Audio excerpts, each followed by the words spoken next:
little bit for the rest of the First round's on me, questions. first time exclusive. Cheers. Oh, yeah, we got cheers, Oh, haven't we? how are you going to get it towards each other? I was going to say, I did a shoey once out of this guy's boot. He hadn't changed his shoes for 15 years. And I know he Right, had a uno, Texas dos, guy. tres.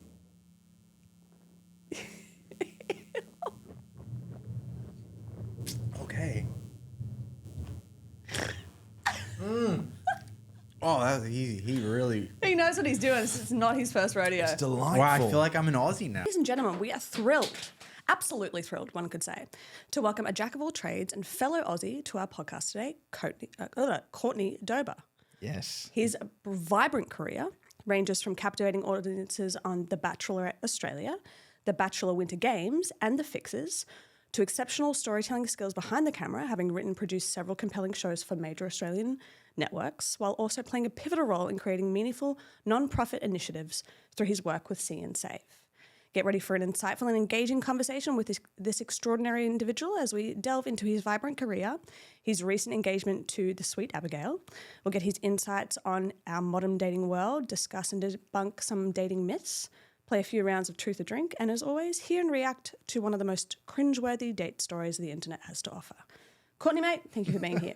Good job. What an dude. introduction. Thank you. I get really, Wow. I don't know why, but I get real nervous when I do them, so I got a little tongue-tied, but that was pretty good. Only time I ever see you nervous. I don't know why. Right. Well, I mean, it's because there's a fellow Australian in the house, right? I feel like is he our first Australian?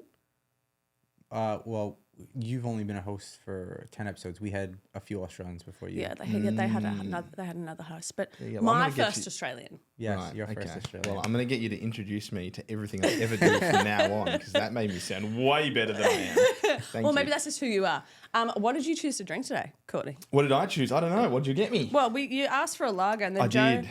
Joe got you a Japanese lager. Well, it threw me for a loop because it's, to be fair with her, it's 10 a.m. It is so 10 when I a.m. was looking for a lager in the store, I was like, wow, I just got to find something quick. Do you know what? And I like this Japanese lager. I love Japanese lagers. Really? And I tell you what, it's probably almost 5 p.m. in Japan. Oh, see? I was going to say it's 5 p.m. somewhere, but Cheers it's to Jimmy about Buffett. 5 p.m. in Japan. Open your So beer there and you we'll go. cheers. Thank you, Japan. Thank you, Yes, thank lager. you. Oh, that's Thank pretty you, good. guys. Cheers. Cheers. Cheers, big ears.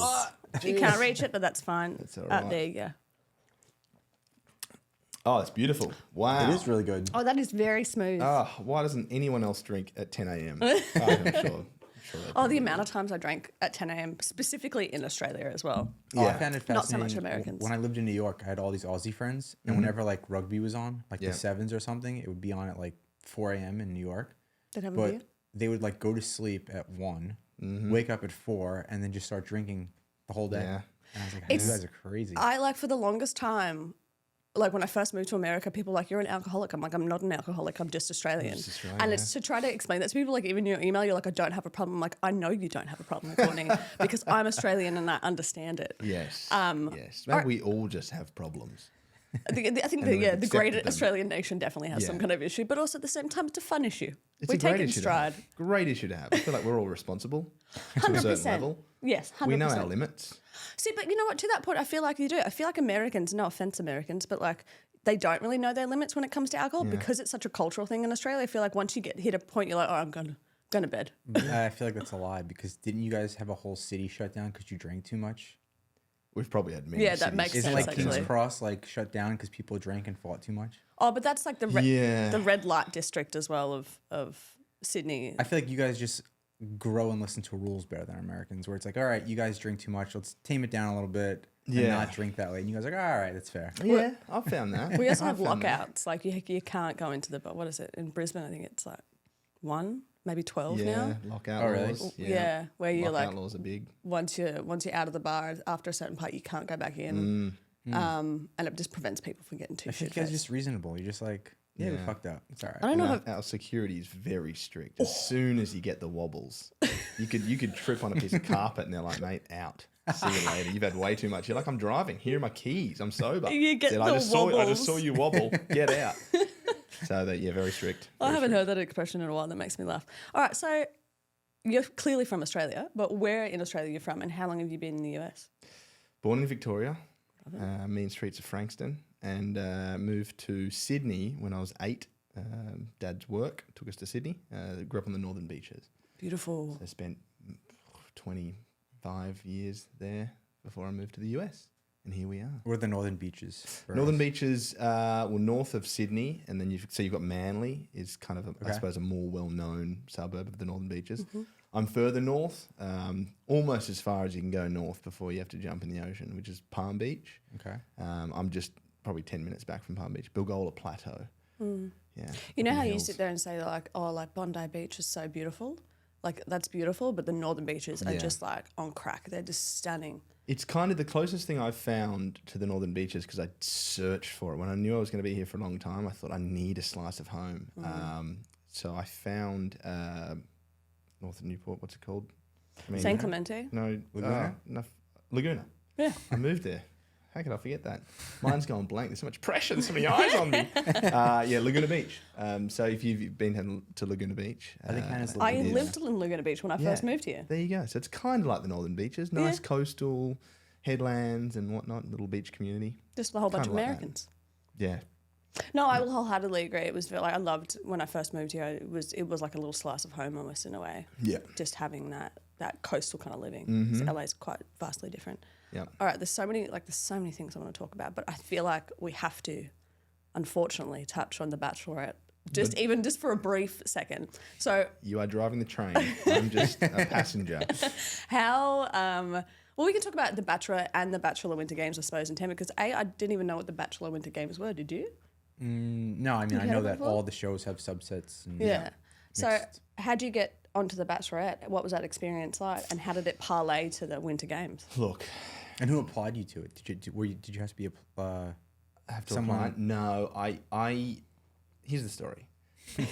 Australia and the media industry, very tough scene to get into, and unfortunately, unfortunately, I fell into it in 2009. I did a little segment on Getaway called the Getaway's Great European Road Trip, and so I was working in childcare at the time, and one of the mums who was a avid Getaway watcher, it's a travel show. Saw it that they were looking for 4 young people and basically came and said, I've seen you with the kids. I know you'd be good on camera. You have to apply. What did you do in childcare? I just looked after 5 to 12-year-olds basically. How old were you? Ran them out. I started when I was 16 and did it kind of on and off for 10 years. man. I can see that in my mind's eye. You'd be Yeah. so good at that. Yeah, I loved it. Loved it. I'm And sure it the was- moms loved it too. I loved the mums. It's another story.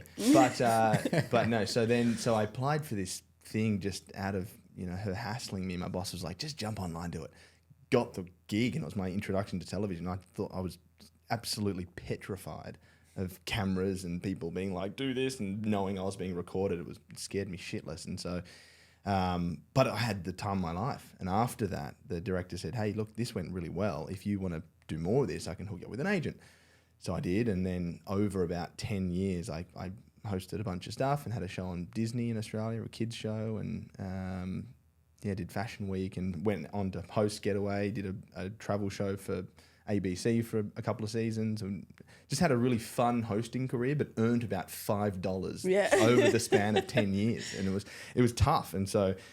To get a network contract is kind of the aim. And so I could just never break through that kind of top 10 hosts who just host everything on the 3 channels that we have.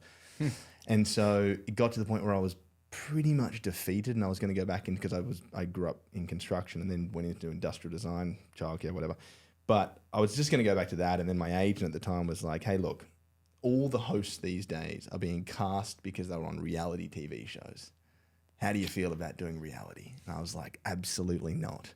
I could just never take myself seriously if I did it. And they But said, why? look, Because we have that debate sometimes. yeah. And I think it was a naive approach from me because it was true. I watched these great shows and the hosts who were on them had come from reality, and they were great personalities, and obviously the audience fell in love with them. Australia fell in love with them, and they went on to host cool stuff, and they still do. Yeah. Fitzy, who does I love radio, Fitzy, yeah. Big Brother. Some of the guys on the block. Brother? Yeah, Fitzy was on Oh, Big Brother. wow. Yeah. Is it because there's that life story, like that connection to the human being, and then it's like, I think it's just the Australian media industry being too scared to introduce someone new, yeah. and then the ratings flop. And there's only 3 networks, so I was it's about like to say because it's you- such a small network system. Yeah. And so basically, my agent said, "We think you should do this, and The Bachelorette is a great thing." And so they kind of put me up for it, and I got on, and the rest is history. And to be fair, I was in a 10-year relationship prior to that. I was newly single. Okay. I moved back to Victoria. I was living out the back of my car, and then I rented an office space, and so I started living illegally in an office space.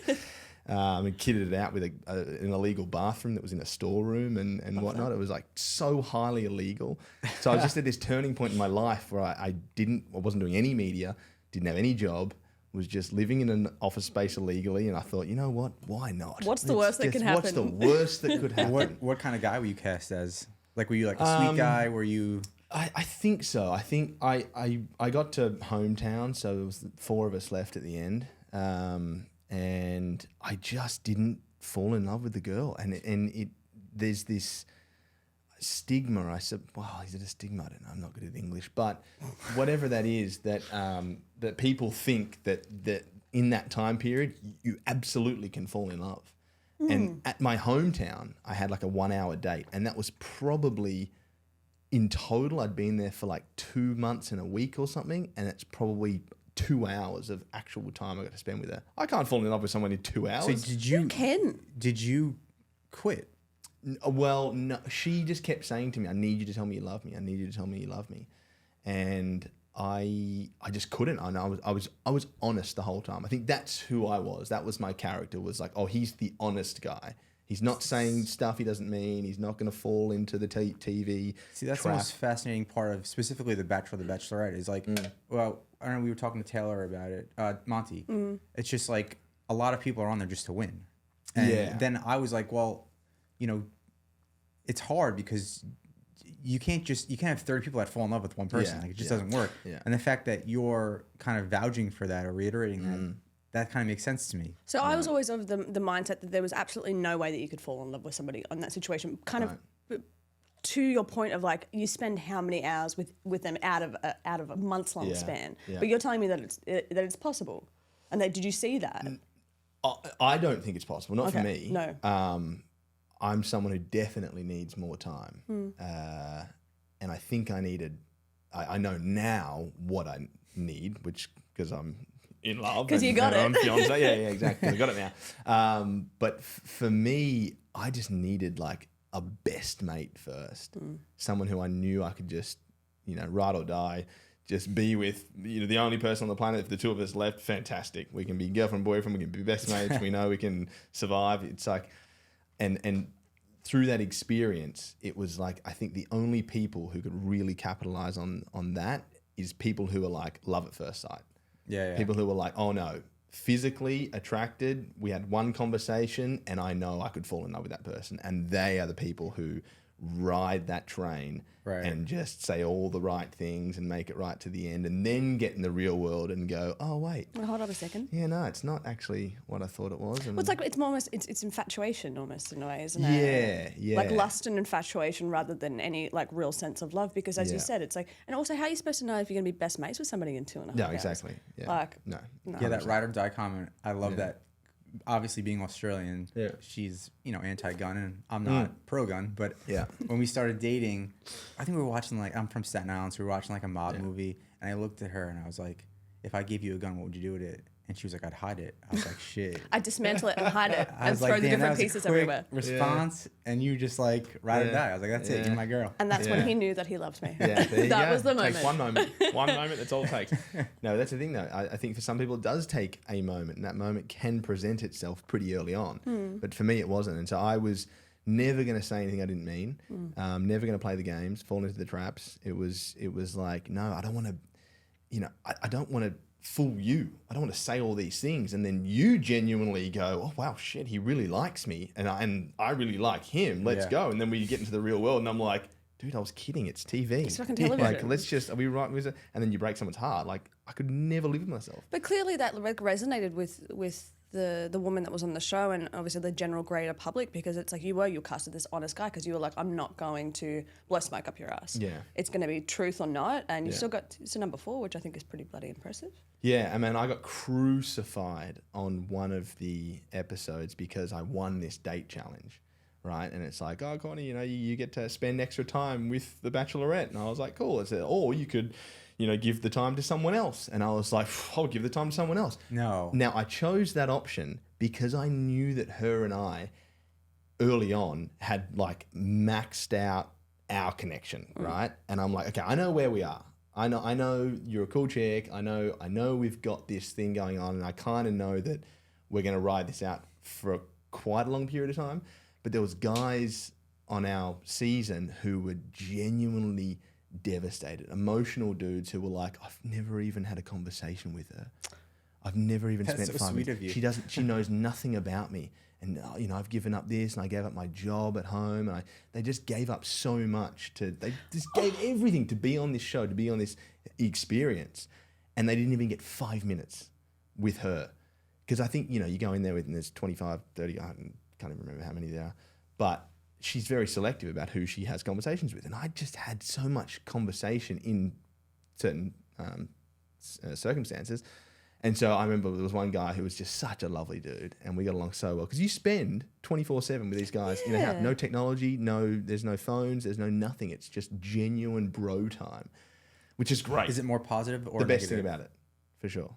It's more positive. Is it more positive or negative hanging out with like all the guys? Way more positive. Yeah. Yeah. Oh my God. Just like mental health issues. I think anyone who's ever got any mental health problems, you're instant best mates with everyone. You're all in the same circumstance. You're all just broing out, and everyone just talks and opens up. It's beautiful. That's awesome. It was easily the best part of it. Yeah. Beautiful Yeah, I side thought it effect was of more it. like competition, like a lot of like guys trying to win. It was the most incredible thing of the experience. And that's one thing I'll certainly take away from it. And one thing I'll always recommend anyone who says, hey, do you think I should do it? I'll go, yes. Don't expect to fall in love, but go there and you'll make some best friends. I mean, one of the boys I moved to the US with. Actually, I'm having lunch with him after this. Stop it, That's really? awesome. Yeah. I just hit him up now. that's I'm like, dude, I'm going wonderful. downhill. So I gave my time to him, this dude who, you know, hadn't even had 5 minutes with her. And I remember him coming up to me after, and he did leave that episode at the end of it or whatever, and he came up and he was just like, dude, I knew I was going home soon, but thank you so much for giving me that time, just for allowing her to see me, right, and for allowing me to open up to her about, you know, his childhood and his whatever. You know, he was just so grateful. And so for me, it was such a positive thing. But for the audience, when they saw that I gave away free time, they're like, oh my God, why is he still there? He doesn't even like her. Why are you keeping him on? Like, such a prick. And I got crucified publicly. But just shows you the public perception versus like the actual reality of what's going on is so vastly different. It's the edited version versus what actually happens. And it's you're never going to get a good edit. It's always going to be about the drama. And about what makes good television. Now, were your parents on the show when you did the hometowns? No, my parents were in Bali, I think, at the time. They were traveling. And so I had my brothers and my brother's fiance at the time. Were they married? Yeah, maybe they were. They probably were. Like, what was their input? Were they like, this is just a fun game for you, or were they taking it serious? Yeah, well, I know my younger brother, they pulled him aside, and Georgia, who was the Bachelorette, pulled him aside, and you know, he's like my best mate, so it was understandable they wanted to talk to him. And she asked him a question like, you know, do you think Courtney's ready? Because they were setting up this thing. I think at that stage, they were really setting up, Courtney's not going to fall in love with her, and so we kind of need to tell the story that he's not ready for a relationship. And she asked him a question. She said, you know, do you think Courtney's ready for a serious relationship? And the answer that the audience got from him was, no, absolutely not. You know, I think, And when we watched it back, I looked at him and I was like, what? And he's like, dude, that's not what I said. That was my answer to something else. And I was like, okay. Because previous episodes, I'd seen answers that I said to other questions paired with questions that were from a different conversation. Wow. And so they kind of jumped forward and back, and I was like, wait, I said that. And they're allowed to do that, right? Totally. I mean, They you can do sign a whatever they waiver. want. Yeah, That's yeah. crazy. You own whatever I say. We were saying this with Monty though, and I said, and like, this is just my own personal opinion, but anybody that kind of watches reality TV and doesn't have the understanding that it is so manipulated and literally to cause drama or to be able to cause like the gnarliest reaction. Yeah. And so I'm sure it's like watching that in real time and like looking at your brother and being like, what the fuck, bro? Yeah. And then, Seriously. Because I obviously wasn't there for the conversation, but I knew conversations that I'd had with her. and I knew conversations and answers that I'd given to other questions, and I would never flat out say, no, I'm absolutely not ready, or no, I can never fall in love, no, whatever. But it's the way they cut it together. It's just so precise. And look, essentially, they did capture the way I was feeling, and they did put the right answers with those questions that was correct. I'm not going to deny that that's the way I felt, but it wasn't that blunt. Yeah. And I suppose that's where the audience forms their opinion. And then, even though I did get to hometowns, I mean, I got crucified online being like, you bastard. Like, why did you even stay that long? Like, you're just there for the fame and all this. And I'm like, come on, I really genuinely would love to have gone on that show and would love to have met someone and had love at first sight. Right. As I said, I just got out of a 10-year relationship. I didn't really know what I was capable of, I suppose, in terms of falling in love again. Yeah. And so I was just hopeful and didn't work out. Fine. Everything happens for a reason. Yeah, but it's really the reason I'm in the US. Like to your point, everything happens for a reason. So if you didn't do that, you wouldn't be here. Overarching positive and negative experience on it. Positive for sure. Negative for the audience, I think. But personally, positive. Such an amazing experience. It really is. Because I can't talk highly enough about having just a group of 20, early 20s to mid 30s guys from all walks of life and all corners of the country all come together and share experiences and stuff, and then just open up, because there is just nothing to do other than talk. And then we had a tennis court and a gym and whatever, but you just talk to each other. And the therapy behind it as well, producers sitting there asking you questions about past relationships, about what you're looking for, about, connections with the guys, connections with her. It is therapy. And I'd never had therapy in my life. And coming out of a 10-year relationship as well, that must have just been very cathartic. Absolutely. And they asked me a lot of questions about my past relationship. And I had never been asked things before about that. And so I had to form responses so I sounded like I knew what I was talking about as well. Because obviously you're being filmed. You don't want to sit there and go, no, yes, whatever. So you kind of do have to dig deep into emotions you've never even talked about before. And so it was just a fantastic experience all around. I've never really thought about that. Such a positive silver lining to the interview. Maybe you should have gone on The Bachelorette. There's still time. Shut up, you. Shut up. Because we broke. You can do it if you're in a relationship. We broke up. We had like a 4-month hiatus from each other, right? And his sister, I'm sure, in all good intention, even though I'm kind of pissed off at you right now, submitted him for The Bachelorette, right? And so then we got back together. We got engaged, and they called him and said, "Hey, we want you on The Bachelorette." And he goes, "Oh, nah, can't. I'm engaged." And they're like, "Are you sure?" Yeah. They asked me 3 times. I said, yeah, I'm engaged. Yeah, said, I'm sure. But how engaged? They're like, you really don't want to do it? Yeah. I said, what does she think about that? Yeah, you're engaged. We get that. But it's funny, can she keep her mouth shut? Exactly. Yeah. Because like reality TV kind of bookended our relationship. When I first met her, literally our first date, I was on my last call to be on F-Boy Island. Right. And I was going to do it because I was like, I just got to LA. I was making the app. And like you said, I thought it's going to springboard me until like... Yeah, but there's a difference between The Bachelorette and a show called Fuckboy Island. So when Fuckboy Island was like, all right, you're... Same producer, though. Is it? Yeah. Oh, so maybe that's how they 100%. moved me to the top. But I said no. And they were like, but you're going to be on it. I said no, because I met her. Right. Then we broke up, and I was like, fuck, I should have went on the show. And then I get back with her, and then Bachelor calls, and I'm just like, nah. Oh, shit. Maybe we should break up again just to see what reality TV show opportunity comes your way, hey? Yes. All right, so you're in the US, and is The Fixers kind of like the first television opportunity that you've gotten from that point, or was there more things that you did here before, The Winter Games? Oh, the Winter Games? Yeah, so post Bachelor Australia. So after Bachelor Australia, I got maybe, 10,000 Instagram followers or whatever, and in Australia that's apparently a big deal. I was like, yeah, whatever. And thought maybe, even though I got crucified as not being able to fall in love with her, that it might help, and it absolutely went the other way.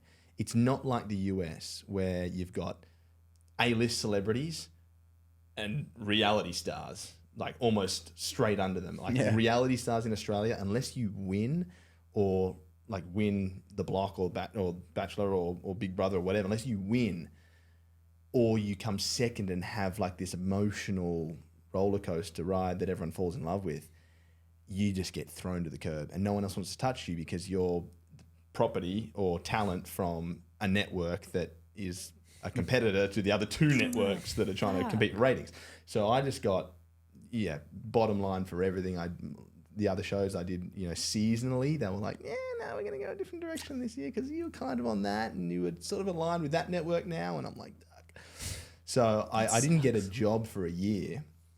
So I did, went back into childcare and whatever and construction and stuff. And then I ended up hosting a technology show for about 6 months. And then during that time is when the Bachelor of the US reached out to Bachelor Australia and said, we're going to do this concept called the Bachelor Winter Games. It's basically ABC's way of ratings pulling from NBC, who hosts the Winter Olympics. So it was during that period, and ABC was like, well, what's our most popular franchise? Bachelor. Let's do some sort of weird Winter Olympic sports thing during that time. We'll try and pull some ratings from NBC or whoever hosted the Winter Games. But so the idea was that it was contestants who'd been previously in Bachelors or Bachelorette franchises from around the world competing against the American Bachelor and Bachelorettes.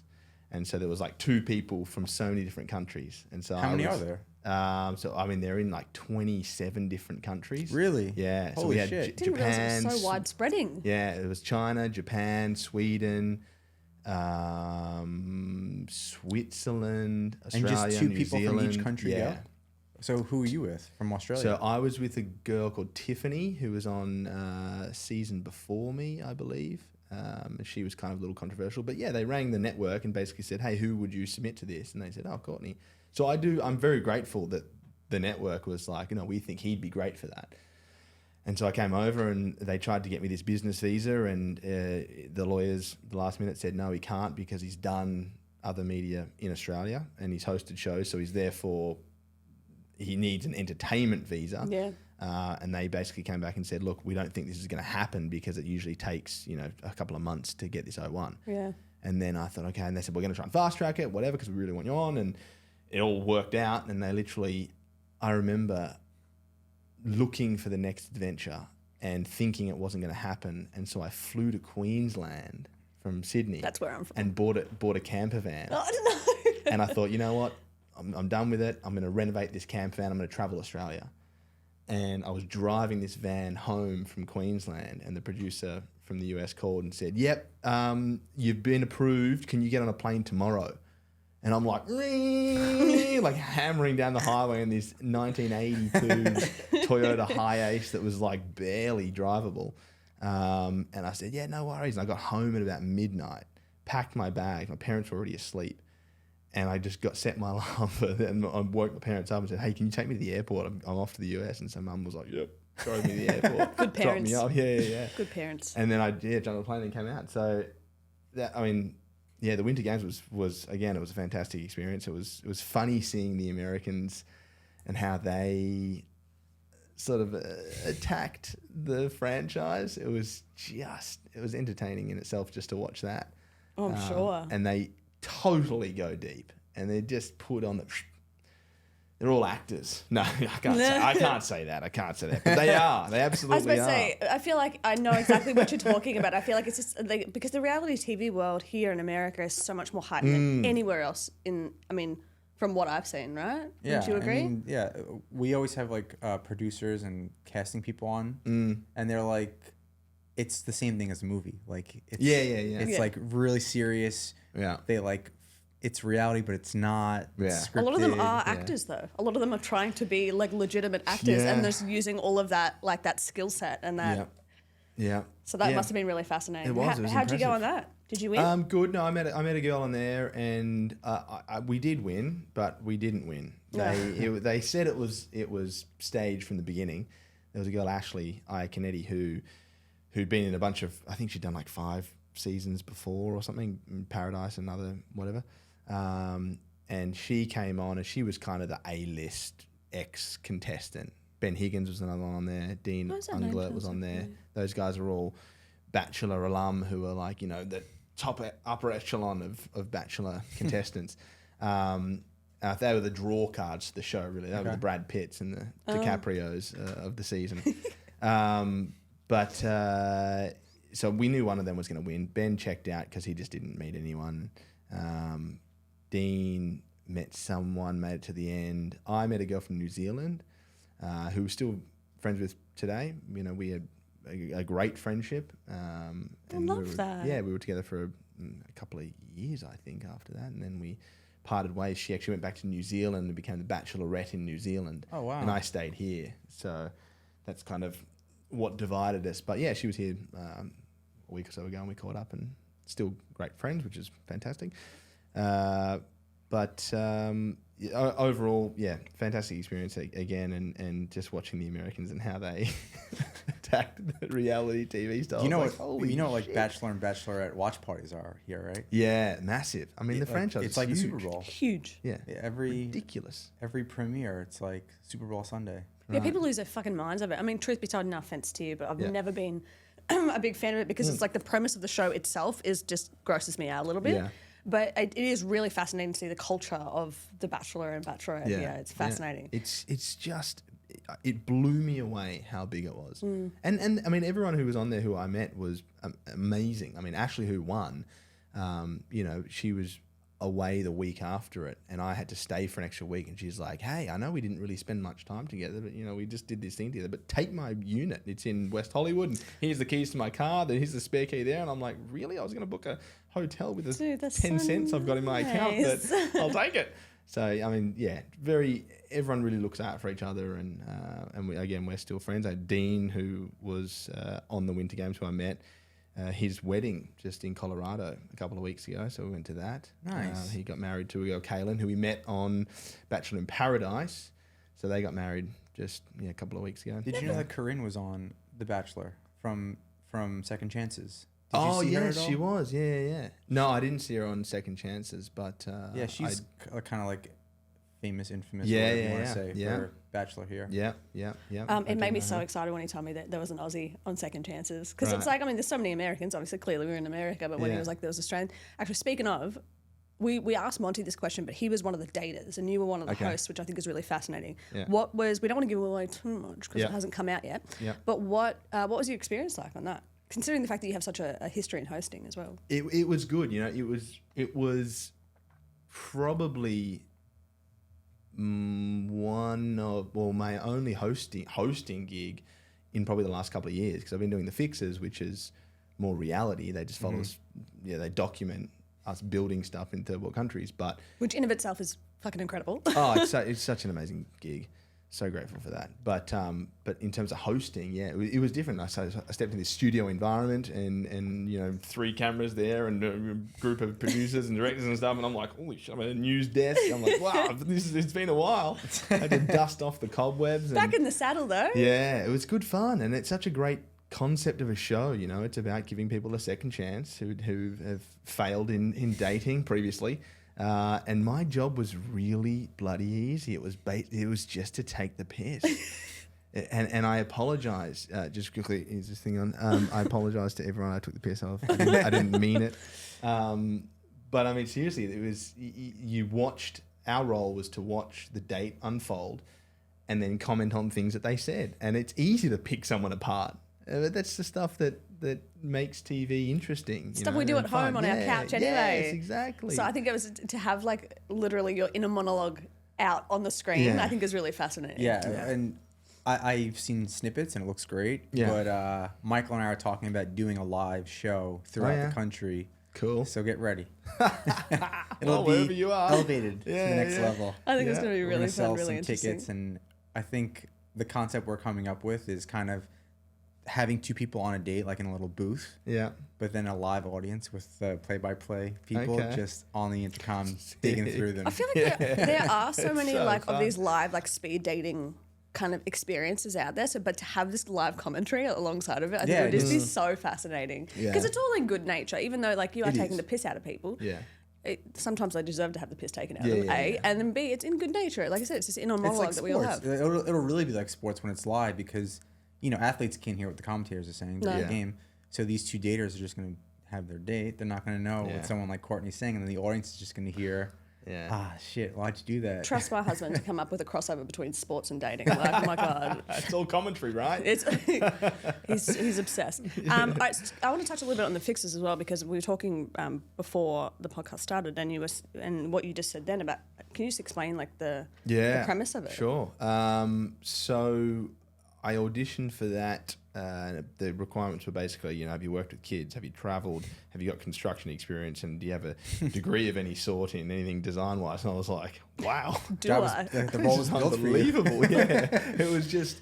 it was an unbelievable audition to see come through, and just know that you ticked all the boxes and you do things. I mean, you see a lot of auditions come through and you think, I would be perfect for this, and you never hear back, and you're like, well, obviously I wasn't. But that one I felt very sort of strongly about and passionate about, because it was such a great concept. And we shot the pilot in Mexico, and it was on this orphanage, and we built a workshop to teach kids metalwork, woodwork, and mechanics. And so just shooting the pilot alone, I came back from that thinking, wow, I mean, this is, and we still, I've been down to Baja, Mexico, and I visited that little orphanage again and seen the kids and stuff, and they're all, 2 or 3 years older, and they're all still in the workshop, and they're all, it's amazing to go back to a build and see that it's still operating and thriving, and it's been expanded upon again. And so that's kind of the idea behind every build we do. 99% of these projects are going to outlast my lifespan for sure, and the economic growth that they're going to aid with, and healthcare, and kids, and it's just such an amazing. I can't even express how crazy the concept is and how grateful I am to be a part of it. I think anyone would be, and so the projects are all different. Every project's in a different country. We team up with a non-profit in that community, and they've always got like a pinnacle project, like where the reason they started the non-profit was because eventually we want to have a facility that teaches homeless people how to gain culinary experience and get jobs in restaurants. It's a project we did in Portugal. So we team up with them, and then we try and figure out a way how we can make it happen in 6 days. All our projects 6 days. Are 6 days. Yeah. How many countries have you done? 40. Well, we've done 40 builds so far over 4 seasons, 10 builds a season. But through COVID, we did probably, of season 2, we did, I think, 6 domestic builds just because we couldn't travel. Yeah. But out of 40, it's probably been 30 countries I've been to, I would say. And so beautiful. Rural communities. And yeah, sometimes these things take 4 planes to get to them. I remember we did a project in the Amazon jungle, and it was right by the Amazon River, and this rural community where it was just forest, and they basically, it was 2 communities, and they had no way of getting an income, but there was this single dirt road that went down to the Amazon River that some tourists would come to take tours and go fishing for piranhas and whatever. And so we went there and we built this using the local lumber, from deforestation and whatever. So we weren't cutting down new trees, just let that be clear. But we built this restaurant facility, and so the community could come in and cook local food. And it was this pit stop, because they used to just have like a pole and a rope, and they'd sit out there. And then if a car came, they'd pull the rope, and it would kind of be a crossroads, and the car would stop and be like, hey, and they'd be like, yeah, $5 if you want to keep going. That's the only way they ever made money. Wow. So we built this giant facility, like probably one of the biggest buildings we've built, out of all local lumber and whatnot. And it had a full-on kitchen at the back, an outdoor grill area, indoor restaurant area, so people could stop by, get a drink, get local juices. They were using the local Amazonian fruits and stuff to make juices. Actually, it was a pedal-powered juicer that I built out of an old bicycle and a juicer. Anyway, long story short, it'll provide an income for these 2 communities in the Amazon that they never had before. So they now the families all take a week each. So each family has a week running the restaurant, and they shift. So they get, I think, 1 week out of 2 months by the time the families all rotate. And so now they've all got... That is amazing. That is the most beautiful reality TV show that I think I've ever Where heard could I of. watch this? Yeah. It's on BYU TV. So BYU Brigham Young University. So it's a cable channel, and you can watch it on the BYU TV app as well. Nice. Downloading it as soon as we walk out of here. Because that's such a beautiful thing to be able to absorb with all the shit that's going on nowadays, all the shit that's within reality TV world, it's the television world Also, in general. we should connect Courtney with James. Yes, one of our friends is... He's an Aussie as well. He's an artist and he works with many charities. He's actually working with the LA Mission at the moment, doing art projects and art classes for underserved, underprivileged communities. And he teaches them how to paint. Just like in that same mind frame that you guys are doing, I think it's just so beautiful. Yeah, well, I mean, we love those kind of connections, and we've done a couple of projects. You know, Ben, again, Higgins from The Bachelor, who I met on Winter Games, and we're still mates now. He has he's part of a non-profit that operates in Honduras. And so he gave us a lead in Honduras, and we built this bakery for women in Honduras. But again, leads, I mean, we don't, the production company don't just, you know, look for the most unique things ever. If we've got friends and whatever, we're always happy, and we always get organizations who give us the name of another organization. Yeah. So everything is kind of connected. So I absolutely love to I think plus a fellow Aussie too, which is always nice. It seems you guys are both passionate about the same thing. And sweet. He's a prolific artist in Los Angeles, so it also helps with like ratings. Yeah, perfect.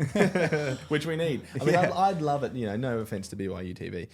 I've told them this a million times, but I would love it if they sold the second rights to a streaming platform or something, so more people could see the show and offer, you know, financial assistance. To be like, that's a great non-profit. I'd love to go and volunteer my time and help that organization, because I do go to Honduras every year, or do go to Jamaica, or, you know, Costa Rica, or any of the other million places. Yeah, I always think about things from both sides.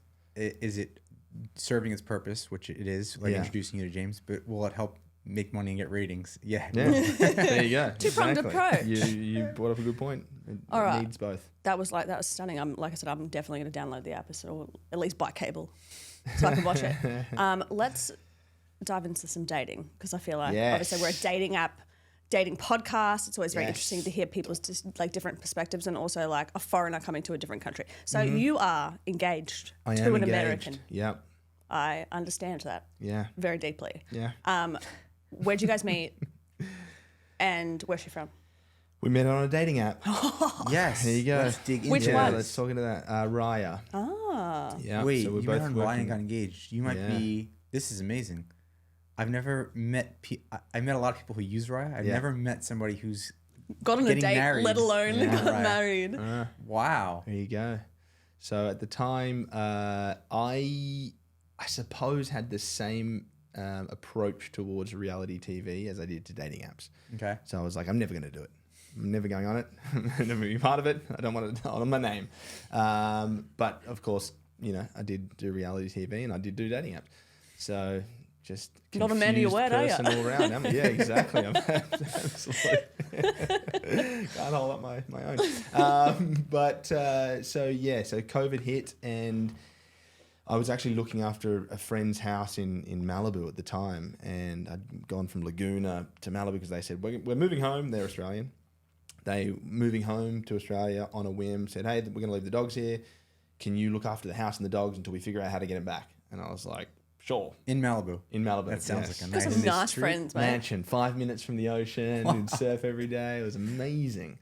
And it also made me realize that I want to live in Malibu forever. So it's the target. But anyway, so I'm in Malibu. COVID hits. The Fixers shuts down. Everything shuts down. You can't go anywhere, as we all know. The beaches got closed off. The hiking trails got closed off. Everything was shut. It was like stay inside, don't move. But in this little gated community that the house was in, it had private access to a trail. And so we could walk out our front door down the road onto a trail and do a 2-hour hike through the mountains. And that to me was like key during COVID. I think we all had our little routines and stuff that sort of reminded us that we weren't little pockets of joy. Yeah, exactly. And so then I got on dating apps, and I was like, a dating app, and just started saying to girls who I was talking to, you know, hey, I'm out here in Malibu. It's kind of the middle of nowhere. If you feel comfortable, we do have access to a private hiking trail. And more often than not, these girls were coming from the mean streets of West Hollywood in like a 1-by-1 apartment block, being like, I just need to get outside. Damn so they'd just run down the staircase, car park, in the car, drive an hour and a half, which no one would ever do for a date previously to COVID. So that kind of expanded the fish pond, I suppose, a little. And they'd come out to Malibu, which made it easy for me as well because I didn't have to go anywhere.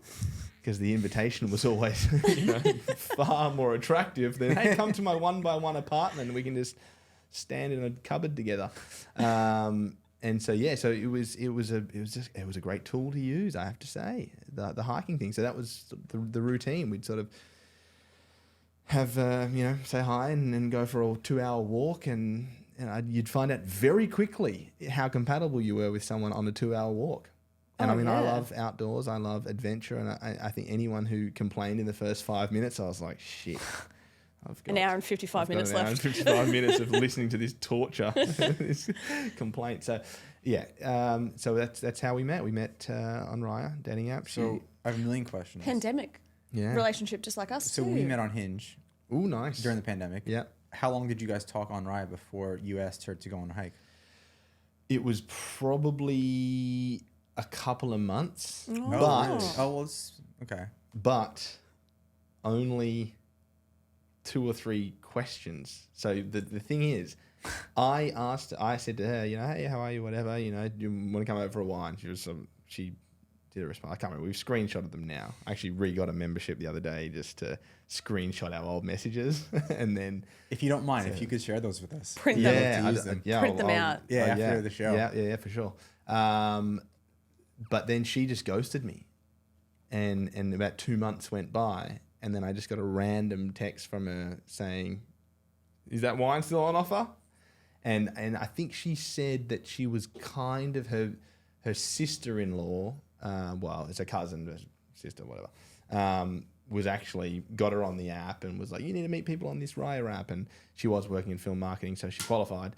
But she was the one who was doing the conversing and reaching out and stuff. And then, a couple of months later, I think Abby got on it and saw and was like, oh, hey, But I think she was kind of seeing someone at the time. Okay. And then so it was from sort of that on and new off stretch, that 2-month hiatus, yeah. She just said, is the wine offer still there? She was like, is the wine still available? And I was like, always. I had a wine cellar at the house that I was slowly chipping away at. So there was some top shelf stuff still left. And so, she came over.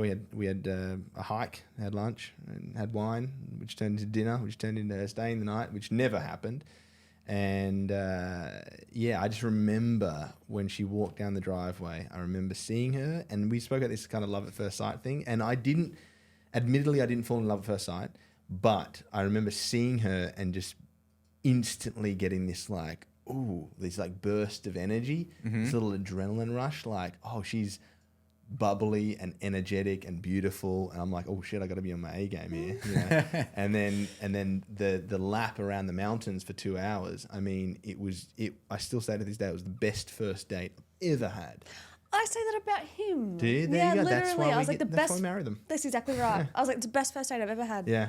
That's awesome. Yeah, it was great. There was not a breath of conversation that was boring, or there was no awkward silences. It was just, we just talked and laughed and just had a great time. And Abby, I wish you were here. I wish you were here so we could be all talking about this. That sounds so sweet on the way that you speak about it. Oh, yeah, thank you. Oh, wait, so and then how long? You. That's exactly right. How long after, like, dating for a bit, when did you guys get engaged? Recently in Jamaica. Oh. Yeah, so it was probably a couple of months ago now, I'd say. A couple of months, yeah. When did we finish Jamaica? In July. All right. July or something, yeah. Any plans? So you're going to kind of like ride the engaged wave for a little bit? Or are you going to... About a year, I think. All right. We're sort of thinking sometime July next year. Here or in Oz? We don't know. We're still working through that because it's very expensive regardless of where you want to go. You look at wedding venues and stuff, you're like, wait, it's just a field. Why does it cost $20,000 for me to set up some chairs on this field? Okay, but also just like chairs in general, renting fucking chairs. Oh my God. My beautiful mother-in-law was helping me try to plan a wedding, and I just said to her, I was like, no, I can't do it. I don't want to do it here. I don't want to do it in Australia. I don't want to spend that amount of money. So we went down to the courthouse and got married for $250. Jeez. And we forewent like expensive rings. Like this cost $25 from Macy's. You know what I mean? Just because it's like we're like, we love each other. We don't really need anything. At one point, maybe if we want to have a party when we got millions of dollars in the bank, then amazing. But it was just about the fact that we loved each other and wanted to be married. So I feel you on Sensational. that. It's fucking stressful, man. Yeah, yeah. It's So expensive I'm and stressful. Not looking forward to that. I mean, the ring shopping was one thing. I mean, that's because she was like, you know, Abby's she's a farm girl from Georgia and she rides motorcycles. She's the biggest tomboy you'll ever meet. Love it. Which is why I love her.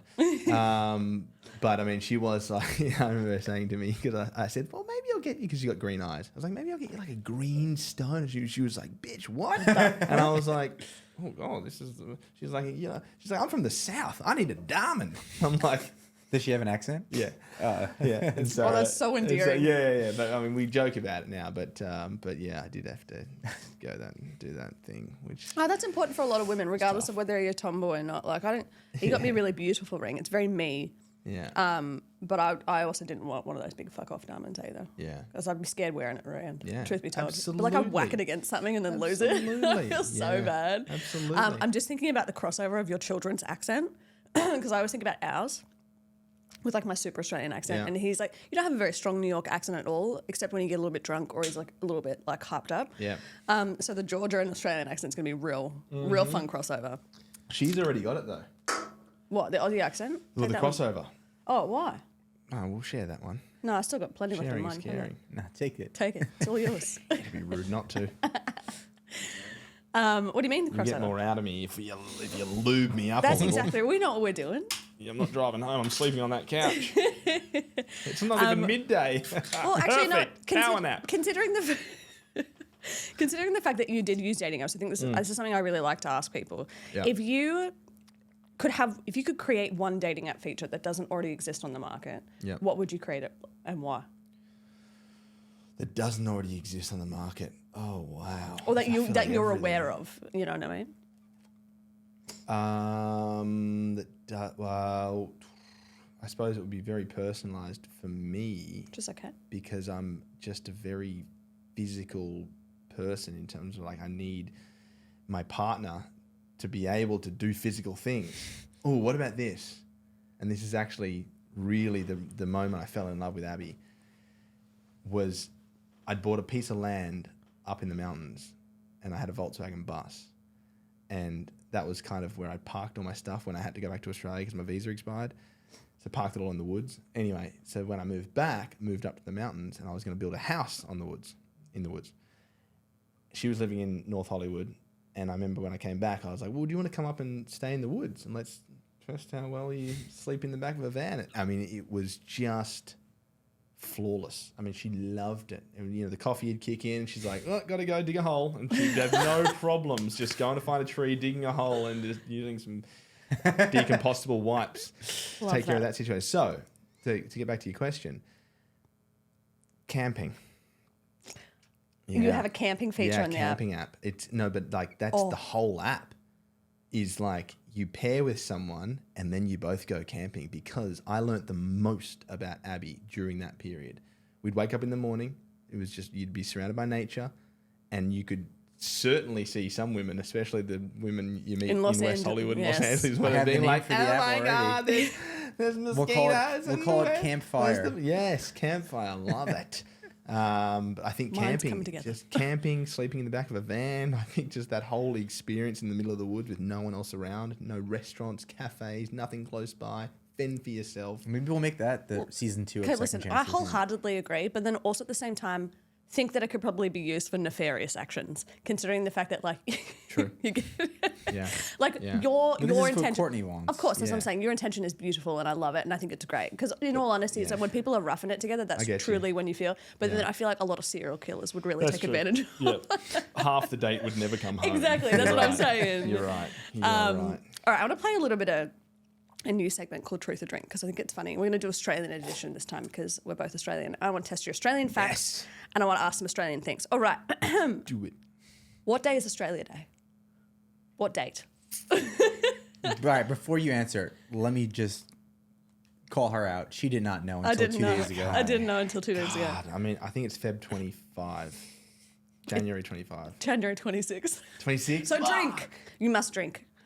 How un-Australian of you, Courtney. I know. Jesus, I'm going to drink twice. It really was embarrassing when I told my mother, I was like, what day is Australia Day? The 27th? And she just looked at me and shook her head. She's like, the 26th. So I've been in America for too long. It's Sorry, all right. Australia. It's all right. Which Australian Prime Minister disappeared at sea? Because this really truly happened. How long ago? Wait, did he come back? No. How never. long ago? No, he never came back. You You never heard of this before? No. So you How got to long ago automatically was it? drink. I believe, I could be, correct me if I'm wrong, internet, but I think it was in the 70s or early 80s, and his name was Harold Edward Holt, and he was Prime Minister Harold Holt. Harold Holt, such an Aussie name, Prime Minister for 2 or 3 days, he went for a swim, just never came back. See, that's funny because there is a saying in Australia that a lot of you know Australians we rhyme words, we like alliteration, all that sort of thing. But I remember growing up and a lot of my mates be like, "Oh yeah, mate, just go for a Harry Holt." Ah, wow. Yeah, and Harry Holt was like a bolt, like you just go for a run, like you just go, and probably never come back. Yeah. And I've just made that connection now. I'm so glad that I could help Go you for a connect quick the Harry dots. Holt. There you Yeah. go. Yep, disappeared at That sea. makes sense. Isn't that fucking crazy? I suppose it's not really. Sounds like a Staten Island story. I suppose it's not Just really. went out to sea for 2 days. Never Yeah, I came got a back. drink. I got a Yeah, drink you for go. I that. suppose it's not really truth or drink. It's just more Australian trivia. But in any case, Yep. what was I about to say? What's the largest city in Australia? It's probably a crap one like South Australia or something. But I would have to say, well, is it per population per capita or is it geographically landmass? Oh, I don't know. What's the, That's important. what's the largest city in largest Australia? Let's city- say geographically mass. I'm gonna say Melbourne. You are wrong, sir. It is Sydney. Is it? Yeah, isn't that fucking? See, When I I was looked going to that up, default to Sydney because I lived there. and I was going to be like, thought I was you gonna- lived there, but then I thought it couldn't was a give, trick question. couldn't give you a hint. Couldn't Damn give you a it. hint. What's the longest river in Australia? The longest river in Australia, the Hawkesbury. Nah, the Murray-Darling. The Murray-Darling. Making I'm it- going to get shit tough faced question. during No, this game. as- I mean, know I- nothing about my native country. Wait, how many stars are on the Australian flag? How many stars are on the Australian Don't- flag? Are you looking at it? No, I know the answer. Don't tell him the answer. 6. You got it. You don't have to Yes! drink. Did you know that? Yeah. Yes! How many There's stars on 5 the and then one American off to flag? the side. Stars on the American flag? Yeah. 50. Hey, you're a real Fucking- American. You're not. You know what you're doing. How many Didn't even- stripes? Didn't even hesitate there. Stripes. Please, 12. Is it really? I think it's 13. No, I just made that up. Is it 13? I totally. Well, at least I was close. All right, this is more of a question than it is trivia. What's the most Australian thing you've ever done? And I can give you mine as an example so that you can understand what I'm trying to ask. shoey. I do a shoey in almost every country we go to. No. In fact, I got a cracked eye socket from a shoey once. That's putting the beer in the shoe and drinking it? Yeah. Yes, you want to that do is- it? Fucking, that's You know, so should we do a shoey? disgusting. I'm not doing it. Not a chance not in that hell. bad. Not once in my life have I ever done it. Not once will I ever. I know, it's disappointing. But Should we do a Australian. shoey? do I'm it. Australian. Fucking live your life. Are we allowed to Have do you, a shoey? have you ever done a shoey? You want to pour beer, No, we No, can't they do a pour shoey. beer We'll do a into- shoey after in the Still, kitchen. It goes in the shoe. and then you drink it out of it. Yeah. Like you pour. It's not that hard. It's either you drink it out of a can or you drink it out of a shoe. You It's guys the Do a same- little shoey? You two do it. I will watch in amazement. Alright, Still let's do There a you go. shoey. Yeah. Live your lives. Oh, there's a lot of This shit is in my this shoe. is definitely a Yeah, first one's on me first. you gotta kind of just clean out the sand a little bit. Actually, mine's pretty good. You asked to do Oh, it. man, I gotta. You asked to do it. Now you got to pour beer in your, shoe. shoes look relatively new. In fact, why don't we swap shoes? That's when you know you're real hardcore. I did a shoey once out of this guy's boot in Texas. We did a build. We did a. Is the train going by? I was looking at the time. All right, We- so you just pour it in and then you. Yeah, you fill it up. You fill it up. But I did a You shoey just do once. a little sip yeah, already, just like this. Ready? Look. You just fill it up.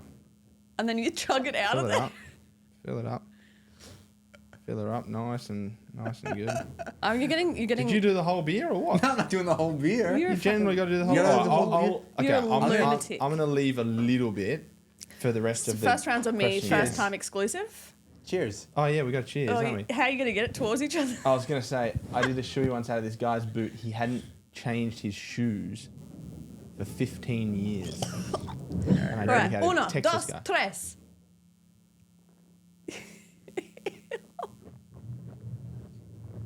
Okay. Oh, he really. He knows what he's doing. It's not his first rodeo. It's delightful. Wow, I feel like I'm an Aussie now. You that are, wasn't that babe. bad. I was going to say, the I thought it was accent gonna have, like, more- changed. It became very Australian. He's Oh, like, it's yeah. gonna have like As soon more as you finish chunks in it that. or something. Depends how much you poured in as well. I'd He did his entire probably beer. have 3. Well, I've got a sip left for the rest of the drinking game. Joel's stunned. Yeah, just literally cannot But that's handle his kind He of- has life right not been now. more prouder to be an American than right now. I mean, it's got a little extra character in it. That's what we should do. We should start a beer brand called Shuey, and it just should have a little foot sweat in there.